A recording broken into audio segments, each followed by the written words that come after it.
Well, I think the main point is to fill in a gap that has developed because of the suppression of knowledge of the interaction of black people and Native American people.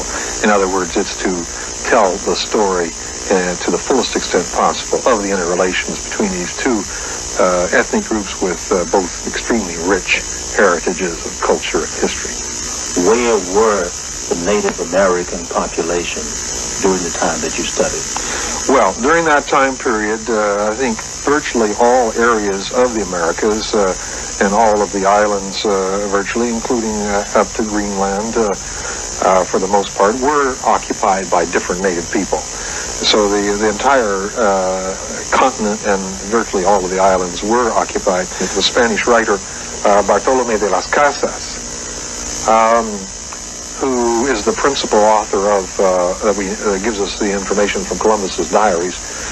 Columbus chose to finance the conquest of the West Indies by selling Native American slaves, and he characterized it as his granjeria, or granary. In other words, it was the granary that was going to pay for the conquest, that is, Native American bodies. And Columbus himself sent at least 3,000 and possibly as many as 6,000 or more Native American slaves to Europe.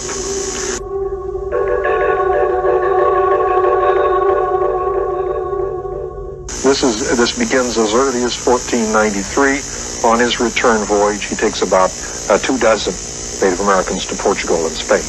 In the subsequent voyages, many, many more are sent, men and women.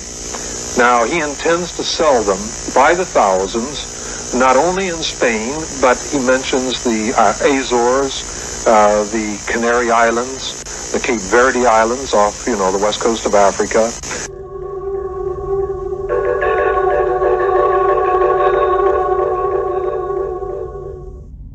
The Cape Verde Islands off, the west coast of Africa.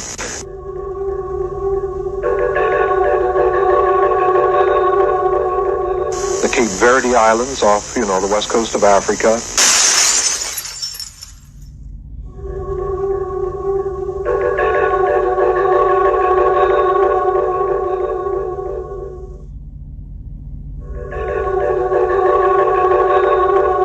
As well as in Portugal and Spain and elsewhere.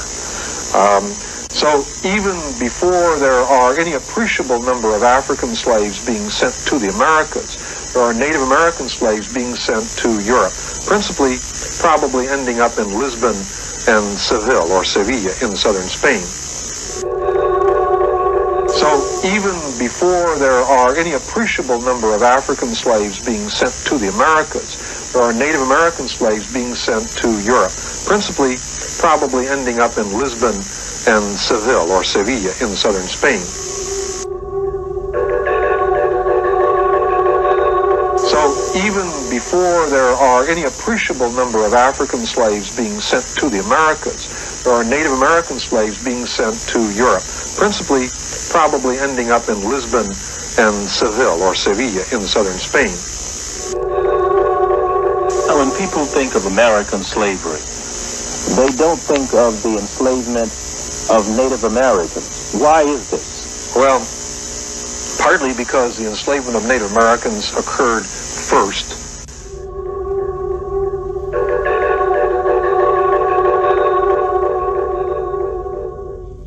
The enslavement of Native Americans occurred first.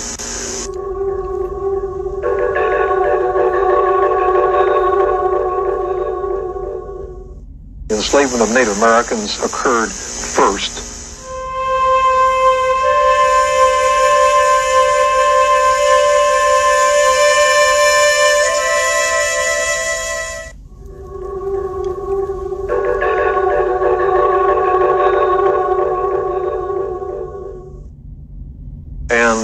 Say that again, please. Say that again. The enslavement of Native Americans really began before the enslavement of Africans.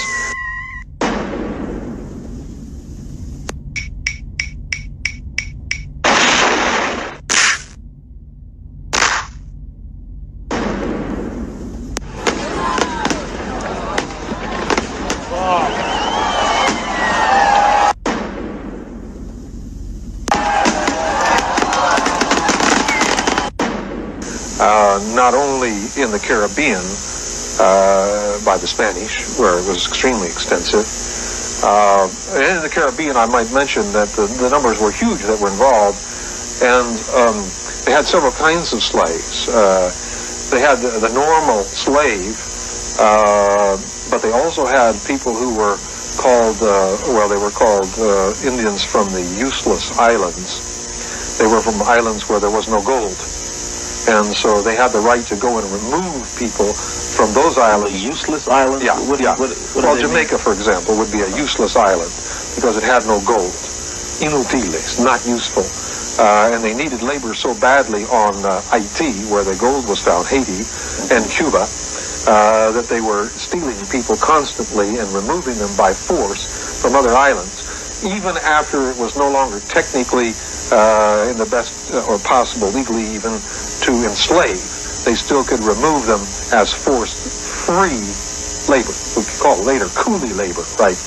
And then they had other categories of unfree Indians as well. But once the population declined on the islands themselves, they began raiding the north coast of Venezuela and Colombia very extensively, also part of Panama. They also came up here and cleaned out the Bahamas completely. All the Lucayo people. What period are we talking about now? Well, we're into the 1440s, the 1540s, 1560s.